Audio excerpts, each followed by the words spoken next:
আসসালামু আলাইকুম। সবাই কেমন আছেন? আশা করি সবাই ভালো আছেন। আমিও আলহামদুলিল্লাহ ভালো আছি। এখন আছি আমি আমার রুমে।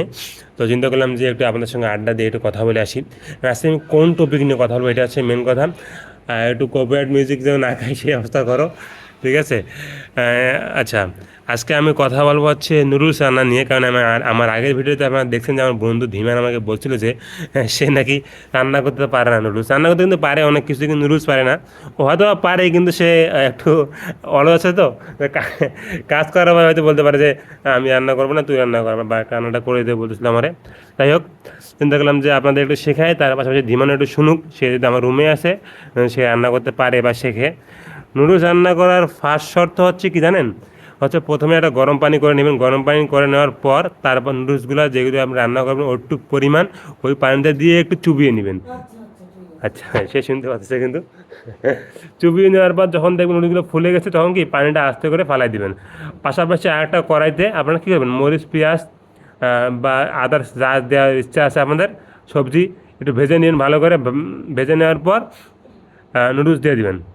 না, তার আগে অনেকে ওরা ডিম দেয়, ওই সবজিতে মরিচ পেঁয়াজের মধ্যে ডিম দিয়ে দেবেন।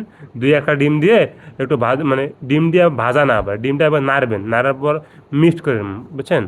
মরিচ পেঁয়াজ সবজির সঙ্গে ডিমটা মিক্সড করার পর তারপর অনেকক্ষণ তাপ দিয়ে একটু দিবেন, দিবেন মশলা দিবেন। তারপর নুডলস যে সেদ্ধ করা ছিল ওগুলো আস্তে আস্তে দিবেন, দেওয়ার পর নাড়েন ভালোভাবে। একটু ভালোভাবে একটু ভাজা হয়ে গেলেই হয়ে গেলে আমাদের নুডলস রান্না করা। নিমান, বুঝছো? হ্যাঁ নিমান, সময় নাই, আচ্ছা। তার মানে সে রান্না করতে পারে বা জানে, সে কিন্তু ট্রাই করছে না করার আর কি, কারণ হচ্ছে অলস ব্যক্তি সে। আর আমরা কিন্তু একটা আমরা একটা ছোটোবেলায় বইয়ে পড়ে আসছি, অলস মস্তিষ্ক শয়তানের আড্ডাখানা। হ্যাঁ, তার একমাত্র অন্যতম জনের ধীমান। ঠিক আছে? তো সারাদিন শুয়ে থাকে, কিছু কাজের কাজ কিছু করে না, কাজ করে। ঠিক আছে? তো ঠিক আছে, এটা হচ্ছে মেন কথা। নুডলস রান্না করা শেষ। এখন আমাদের ভিডিও অলরেডি 2 মিনিট হয়ে গেছে, আমাদের 5 মিনিট কথা বলতে হবে। এখন আমি কী নিয়ে কথা বলবো জানি না। ও আচ্ছা, আমার সামনে একটা ক্যামেরার ব্যাগ আছে, দেখে মনে পড়লো। দেখেন, এটা হচ্ছে ক্যানন ব্যাগ। দেখি তো মডেল বুঝবেন না, আমি বলি। এই ব্যাগের ভেতরে একটা ক্যানন আছে 80D। আর তার পাশাপাশি যে লেন্সটা ইউজ করা, লেন্সটা হচ্ছে 18-135 আর কি লেন্সটা আসলে অনেক ভালো জুম লেন্স আর কি।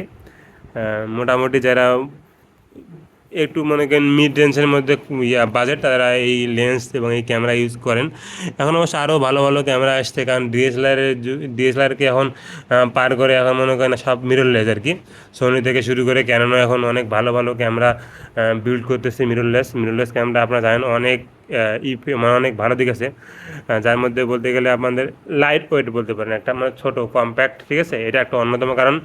আরও অনেকগুলো কারণ আছে যেগুলো আমি অন্য ভিডিওতে আলোচনা করব। কিন্তু এখন মিররলেস ক্যামেরা সবাই ইউজ করতেছে, মিররলেস ক্যামেরা সবাই নেওয়া উচিত। আচ্ছা, এটা হচ্ছে বড় কথা। আর এই ক্যামেরা নিয়ে কিন্তু আমাদের অনেক স্মৃতি, আমরা অনেক জায়গায় ঘুরতে গেছি এই ক্যামেরা নিয়ে, ছবি তুলছি। হ্যাঁ, এই ক্যামেরা মনে করেন, এই ক্যামেরাটা রিপনের মূলত, রিপন ক্যামেরাটা কিনছিল 19 সালে। 19 সালে না রিপন? 19 সালে ক্যামেরা কিনছিল আর কি। যাই হোক, সে কীভাবে কিনছিল এই নিয়ে আমি কথা বলবো না, সে আপনাদের জানাই দিবে একদিন।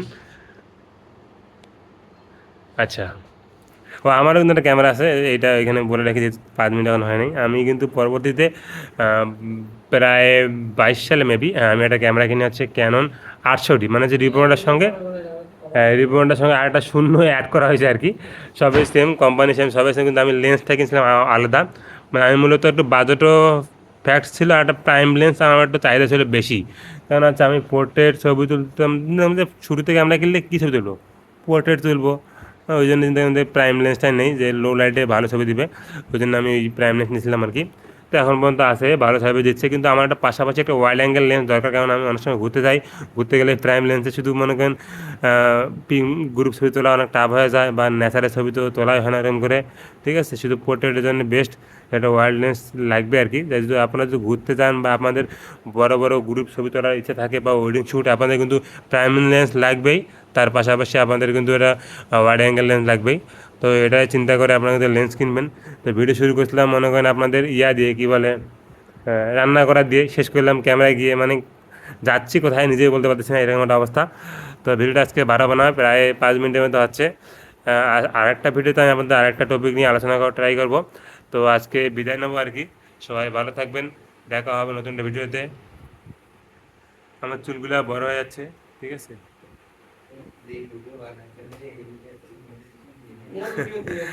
সবাই ভালো থাকবেন, আল্লাহ হাফেজ।